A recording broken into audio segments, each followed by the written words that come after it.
আসসালামু আলাইকুম ওয়া রাহমাতুল্লাহি ওয়া বারাকাতুহু। সম্মানিত প্রিয় উপস্থিতবৃন্দ, আজকের এই ভিডিওতে আলোচনা করব নিফাক হইতে, কপটতা থেকে পবিত্র থাকার আমল। আজকে কোরআনের সূরা 30 নম্বর পারা থেকে একটা সূরা বলবো, সূরা বাইয়িনা। সূরাতু আল বাইয়িনা, যে সূরা পাঠ করলে আমরা নিফাক এবং কপটতা থেকে পবিত্র থাকব। কোন সময় পাঠ করতে হবে সেটা আজকে এই ভিডিওতে জানবো। আলোচনা বুঝতে সাথেই থাকবেন। এখনো যারা চ্যানেলটি সাবস্ক্রাইব করেননি, সাবস্ক্রাইব করতে ভুলবেন না। প্রত্যেক ভিডিওতেই বলি, ভেরিফাই চ্যানেলের ডিসক্রিপশন বক্সে ক্লিক করলে পেজ এবং আইডি আসবে। এই লিঙ্কের বাইরে অন্য কোনো পেজ নেই, আইডি নেই, ইমো নেই, হোয়াটসঅ্যাপ নেই, টিকটক নেই। নাম ছবি দেখে বিভ্রান্ত হবেন না। সম্মানিত প্রিয় ভাই ও বন্ধুরা,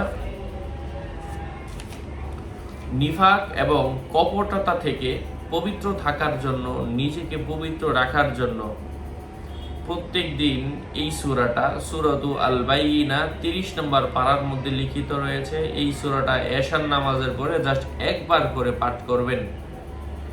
প্রত্যেক দিন একবার করে পাঠ করবেন। আল্লাহ সুবহানাহু ওয়া তাআলা অন্তরের যত ধরনের নিফাক রয়েছে, কপটতা রয়েছে, আল্লাহ পাক সবগুলা দূর করে দিবেন ইনশাআল্লাহ।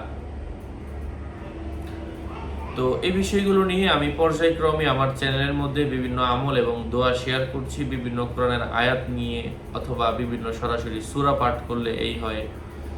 তো এই ভিডিওগুলো পেতে আপনারা সাথেই থাকবেন। আর কেউ যদি চান যে হুজুর আমি আমলের কিতাবগুলাও সংগ্রহ করতে চাচ্ছি, আমলগুলো তো বারবার দেখে করাটা কঠিন, তো সরাসরি আমার সাথে কথা বলে বিভিন্ন আমল, দোয়া, রুকায়ার কিতাবও সংগ্রহ করতে পারেন। 09081836999, এটা ছাড়া অন্য কোনো নাম্বার নেই আমার। ওই চাইলে সংগ্রহ করবেন। সকলের মঙ্গল, সুস্বাস্থ্য কামনা করে এখানে শেষ করছি। অনেক মসজিদের ইমাম সাহেব, হুজুররাও আমার ভিডিওগুলো দেখেন, নিজেরাও চাইলে ট্রিটমেন্ট করতে পারবেন এই বইগুলো দিয়ে। আসসালামু আলাইকুম ওয়া রাহমাতুল্লাহি ওয়া বারাকাতুহু।